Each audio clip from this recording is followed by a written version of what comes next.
কি ভাবছেন ভাই? মুরগির খামার দিয়ে শীতকালে লক্ষ লক্ষ টাকা আয় করবেন? এ চিন্তা বাদ দিয়ে দেন।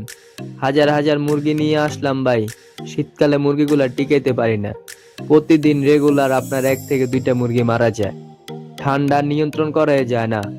কত বড় হিটার লাগাই ভাই, কোনো নিয়ন্ত্রণে আসে না তাপমাত্রা। শীতকালে মুরগির খামার দিয়ে ভাই লস বাজেটে আপনিও যেতে পারেন। তো বলবো, যারা খামার তৈরি করতে চান অবশ্যই ভাই গরমকালে খামার তৈরি করবেন। আপনিও ভালো টাকা আয় করতে পারবেন। গরমকালে খামার তৈরি করলে ভাই ফ্যান লাগাইয়া আপনি খামারের তাপমাত্রা নিয়ন্ত্রণ করতে পারবেন। শীতকালে ভাই আপনি হিটার লাগাইয়া তাপমাত্রা বাড়াইতে পারবেন না। গরমকালে আপনি ফ্যান লাগাইয়া তাপমাত্রা কমাইতে পারবেন। তো বলবো, ভালো লাগে ভাই শীতকালে খামার দিয়েন না। যারা ভালো টাকা আয় করতে চান, ব্যবসা করতে চান, অবশ্যই গরমকালে ব্যবসা শুরু করবেন। শীতকালে যদি তাপমাত্রা নিয়ন্ত্রণ করে রাখতে পারেন তাহলে ব্যবসা ধরে রাখতে পারবেন।